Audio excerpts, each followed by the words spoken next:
Texas. How are we looking today, Blake? Well, it looks like we needed some maintenance. Yeah, tank coming. Where'd the socket go? On the other side of the country? It's going good. We're working on gauge wheels to start on this. I don't even know what we're working on, I guess. On the grain drill, we're done with both beam planters besides a couple of little things that we're waiting on parts to come in to put them on. Put them on. Now we're going through the grain drill, and right now we're working on gauge wheels, just like those planters that we were working on the other day, adjusting the bushings on the gauge wheel to make them touch the disc openers back here.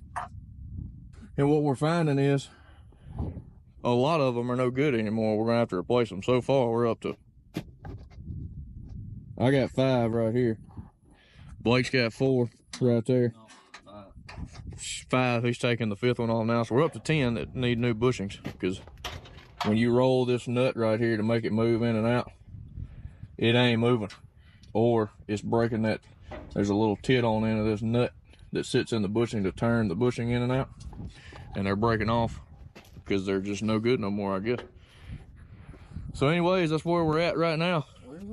We've gone through, like I said, both beam planters. This is the last planter we got to go through, and it usually takes the most love because this is the oldest and takes the most abuse planting rice. So all the closing wheels are good this year, so that's good. I normally have to replace several of those rotors. So we're gonna keep whittling on these gauge wheels, and then we'll get to the disc openers.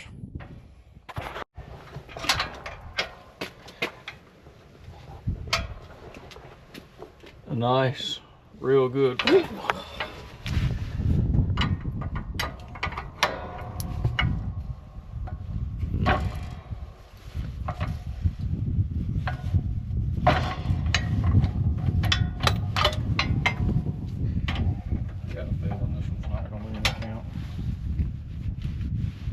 Keeping up with the trend. It's behind the track too, remember? Yeah, the ones behind the tracks are catching the most havoc.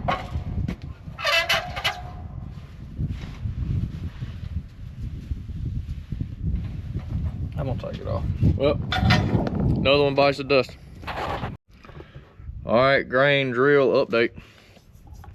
We've gotten, I mean, dang near at least half of the gauge wheels off. They're all out there just sprawled out. They all need bushings. Now we're going through and checking, just like on the beam planter, the disc opener contact. You know, on the beam planters it was 2.5 to 3 inches, I think, or somewhere between 2 and 3 inches, and you're pretty much good. I got a Great Plains 2520 grain drill for planting rice, and the specs for this particular drill is you want these blades from here to here, if you measure it, to be touching at 1.5 to 2 inches. They're all supposed to have on these bolts 4 shims on the bolt total, so you can move from the inside to out. They're always supposed to have 4 shims on it, and you move the ones on the inside off if it's not touching enough, or vice versa if it's touching too much. Put 3 on the inside, 1 on the outside, or 2 and 2, you get the point. But it's supposed to have 4 at all times to set the depth of the bolt right. Some of mine do not. Some of them only have 3, but we're just kind of running with it. So that's what we're doing. We've adjusted all these disc openers down through here, and we're on this one right now. We just took a shim off, and I'm gonna tighten it down. Let's see. It looks like it's pretty good to me. Take our little card here, or whatever you want to call it. Oh, that's a little smooth. That's pretty good. I'm not gonna measure it, just because I've done enough of these to know that that's probably about right. So that's what we're doing. Turn it on my head. Anyways, we got a long way to go, but plenty of time to get there, so to be continued. Back to the shims on these disc openers. I got one off, so I'll show you what I'm talking about. The shims look like this. There should be 4 total on this bolt. I got 3 on this side and 1 right there on the back side. So this one is not touching enough, so I'm gonna take 1 off the inside, take this one off, and I'm gonna put it on the back side and then screw it back on, and we'll see. Disc openers have been all adjusted. SOT now project is just do this assembly line of gauge wheel bushings, which we don't have, but we'll probably just knock them out to start with. That way when we get them, they'll be ready to go. And other than checking the tires, maybe checking the chains, all the C tubes, looking in the box and everything, we got a couple bearings that need to be replaced on the feed wheels or closing wheels. Well, when you say it like that, we got a lot left to do. Yeah, not a lot, not really a whole lot. Other than friggin' everything, we got nothing left. But anyways, yeah. But for one day, or like 4 hours out of a day, not even that much, we've knocked a good bit out. So Texas got a big old butthole on it. All right, the next little task that we're doing is taking all these bushings out of these gauge wheels. So the way these work is this bushing sits inside of here. Take this bolt loose and get it out. And it's got a little groove on top where the bolt rests inside of there. And you always want to put this end with a little cutout sticking out, the face out. Face out. And the way it works is it sits in here like this. And then you stick this long bolt in it, and you see it's got that little nipple on it right there. And it sits in that groove that I was talking about that needs to be sticking out, and then you twist this bushing to press in and out. And that's how it works. So we're taking all these off of all these units down here on the ground that you may could see, because they're all bad, or it's just stove up, one of the other. So here we go. Check out our setup though. We got these new, I went and bought me one of these Icon seats today at Harbor Freight. We're using the tailgate, just lazy man way of doing something. Work smarter, not harder. Texas. What are you doing, Tex? Look out now, don't be messing up our workspace here. All right, it's been a little bit, the weather's been bad to do any type of work outdoors. It's been cold and raining and whatnot. But we got all those gauge wheels off the grain drill, and now we're replacing the bushings in the arms. And here's a fresh new one here with the inner bushing. Whoop. Whoop. There you go. With the actual bushing that goes inside of there. And the way these come, all in one package.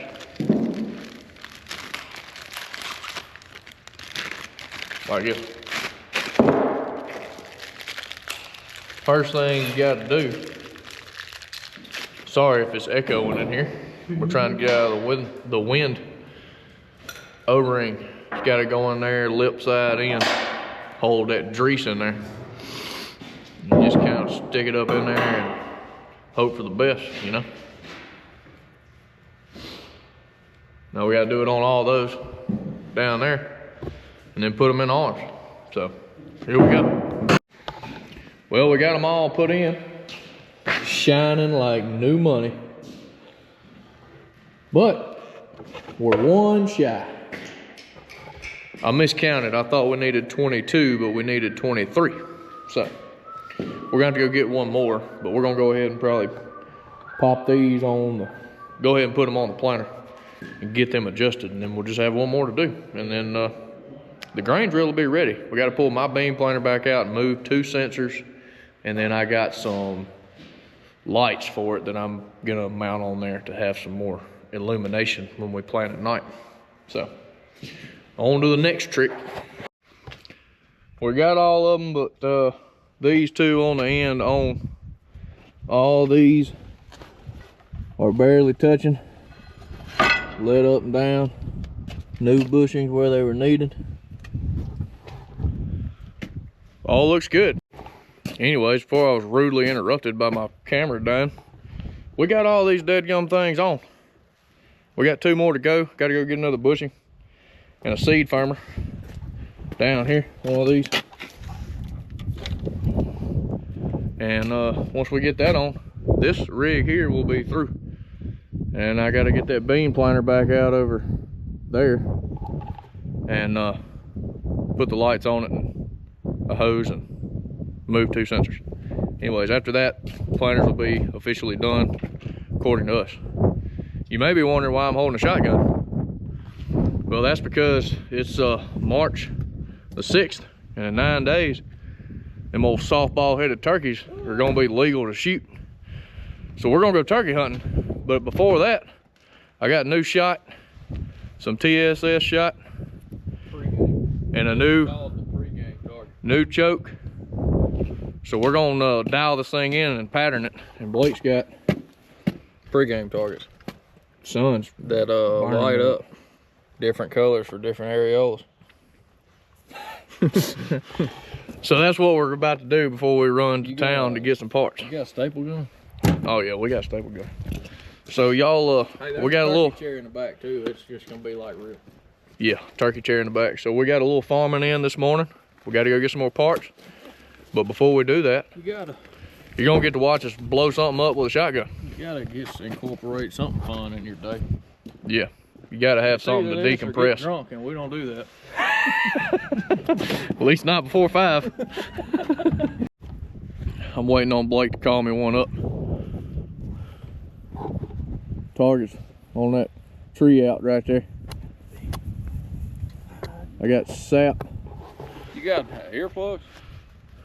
Hell yeah. We're going with a Browning 3.5,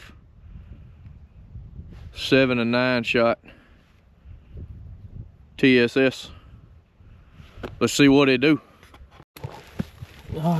Whenever you're ready. We are loaded. New choke, ain't it? Oh, he's coming in right there. Yeah. I hope we ain't fix you get shot in the face with tungsten. Call that and make him stick his head up. Go ahead. Gosh almighty. Woo! That was no bueno. Oh. Oh yeah. Oh. This yard's full of clover. I'm gonna be feeling that in the morning. Yeah. Full of clover. Ooh, what a water hole. I don't want to shoot it again. Yeah, I probably wouldn't either. Yeah. Good news is, Good news is he's dead. Oh yeah, that would. I mean, he got a lot of shot high, but I mean, a lot of shot in his face too. Well, mine's deadly at 30. I'm gonna back up to 60 one time, but I'm gonna need some shoulder replacement. Blake's got something here. 20 pump, small town blend, 7.5, 9 shot, ounce and 5/8. Dong slap. Yeah, mine's a 12 gauge, just FYI. Pick your poison, it don't matter to me. You got your ears on?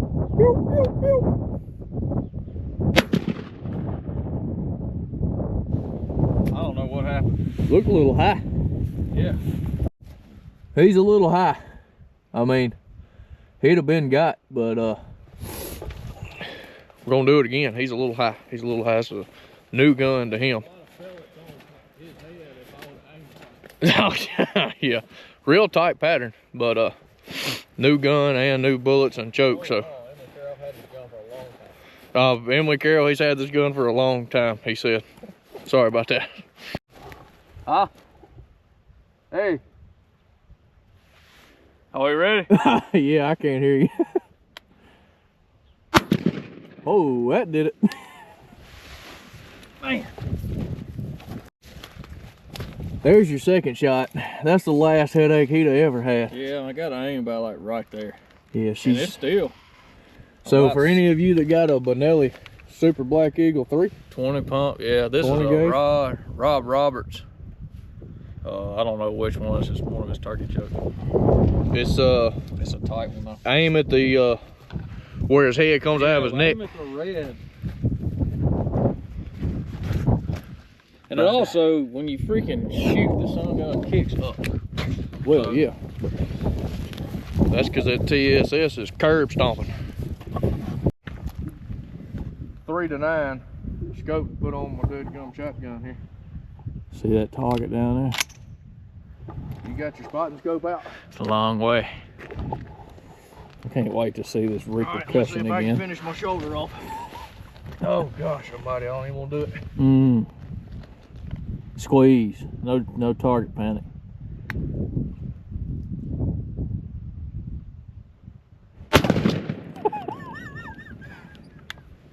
I wish you had a mullet. That summer gun is killing me. That's good stuff. That's a 60-yard target. I mean, that's a dead turkey. I mean, his spinal cord would have got snapped in half in 2 places. He'd have been done. He'd have been blind for sure. Yeah. I put one in his brain right there. Brain aneurysm.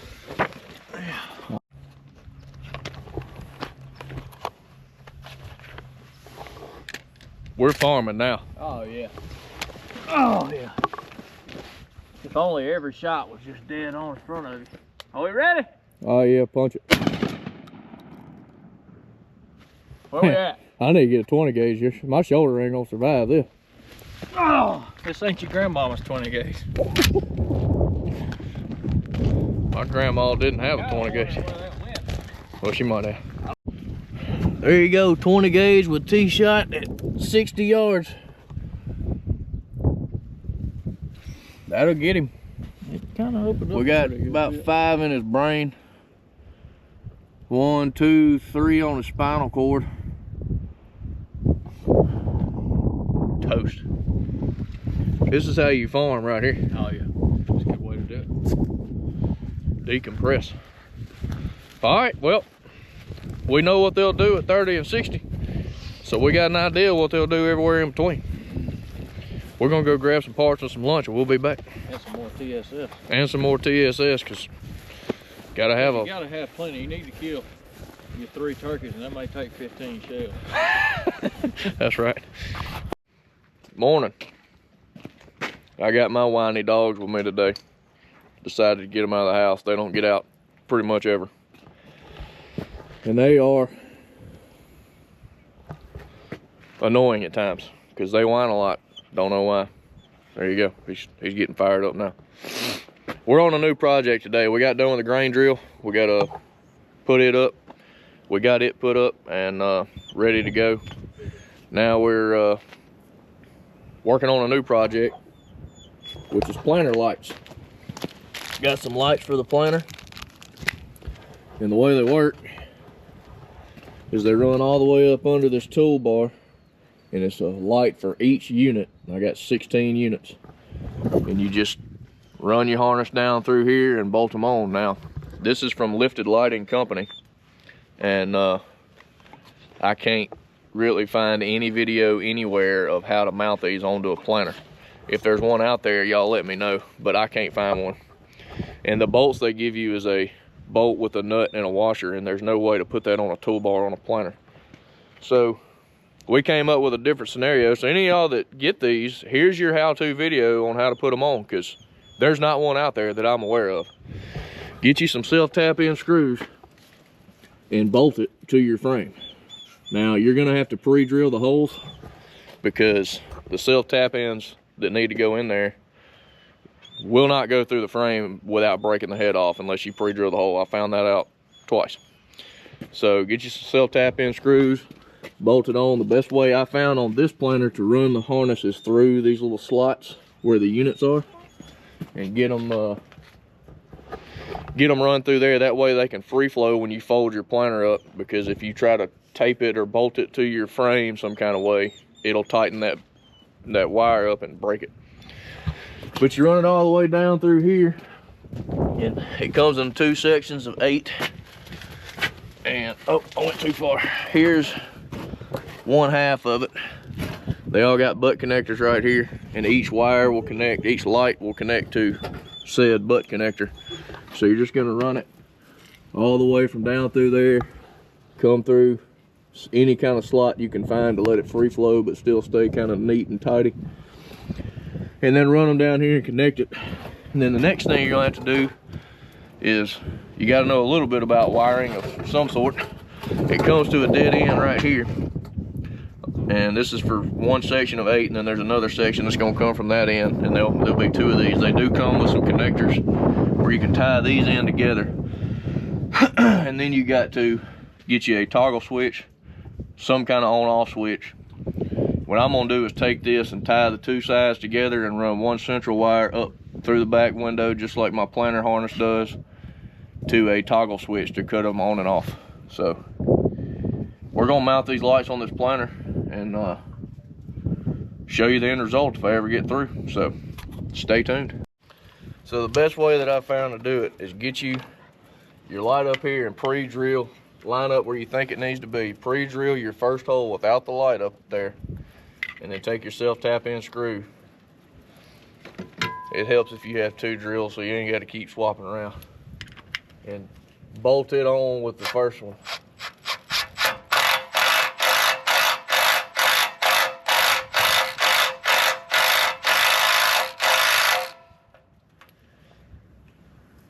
Now we got the first one in, just so you don't mess up the hole. Mark your spot where your other hole goes, move it to the side, pre-drill it, and then put the other one in. Do it however you want. That's just the most efficient way I found to do it, so you don't put the holes in the wrong spot.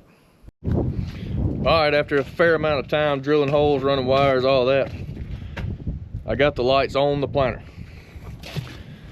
All the way down it, each unit. Ran the wires up along this wiring harness here. I tried to run it through the brackets, but it was getting too tight when I folded it up, and I couldn't figure that out. So we just ran it like this, got it all zip tied up, nice and tidy. Then we got all of it comes together there. I still got to tape that up. That's some redneck ingenuity there, but that's the best I had at the time. Hot and ground running up through here. Gonna put it all along with this planter harness here so that it just plugs in just like when you hook up to the planter, and runs up into the cab through the window there. And I got some real good, some might say genius, some might say redneck ingenuity again, toggle switch. Piece of tin, drilled a hole in it, put it in the frame where it's made to put stuff in, wired it up, and they work. I'll cut them on here and you can see how they light up, but you won't be able to tell how bright it is because it's daylight.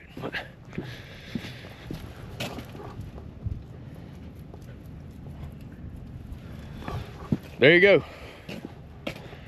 I'll zip tie and tape up a few spots, clean it up, make it look a little neater. That'll be it. Y'all be sure to like and subscribe. Thanks for watching.